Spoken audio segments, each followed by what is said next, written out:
Welcome children. In this episode, we are going to study about power sharing in Sri Lanka. Sri Lanka, which is a small island nation in Indian Ocean, just a few kilometers away from southern coast of Tamil Nadu, has a population of about 2 crore people, about the same as in Haryana. Most of the South Asian regions like Pakistan, India, Indonesia, Bangladesh, Sri Lanka has a diverse population. The major social groups are Sinhala speaker, which is 74% of the population, and Tamil speakers, which is 18% of the population. Now, among Tamil, there are two subgroups. Tamil natives of country are called the Sri Lankan Tamils, and the rest whose forefathers came from India as plantation workers during colonial period are called Indian Tamils. Children, these Indian Tamils are from India. They were sent by the British to work in plantations. And as you can see from the map, Sri Lankan Tamils are concentrated in the north and east of the country. Most of the Sinhala speaking people are Buddhist, while most of the Tamils are Hindu or Muslims. There are about 7% Christians who were both Tamils as well as the Sinhalas. Sinhala community enjoyed bigger majority and could impose its will on the entire country. Sri Lanka emerged as an independent country in 1948. The leaders of the Sinhala community sought to secure dominance over government by the virtue of majority.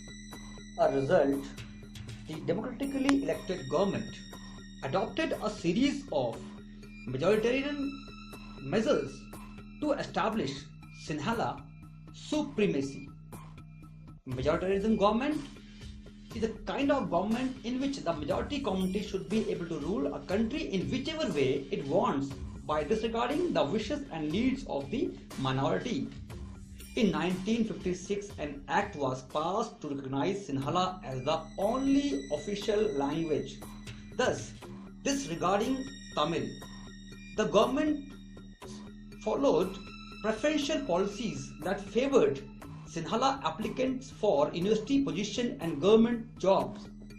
A new constitution stipulated that the state shall protect and foster Buddhism. You know that Buddhism is the religion of the Sinhala community. All these government measures coming one after another gradually increased the feeling of alienation among the Sri Lankan Tamil.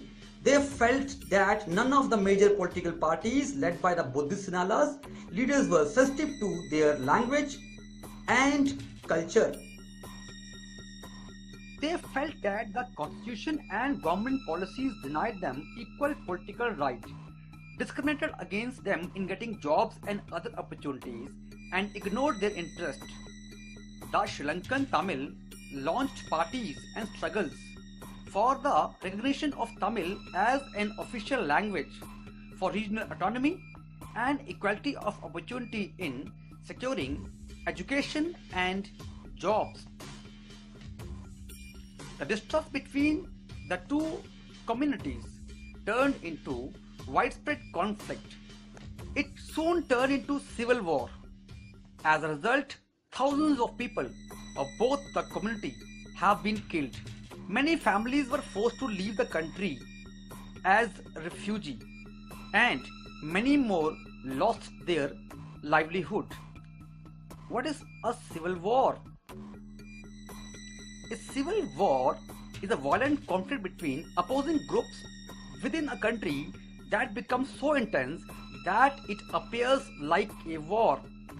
Lanka made an excellent record of economic development, education, and health.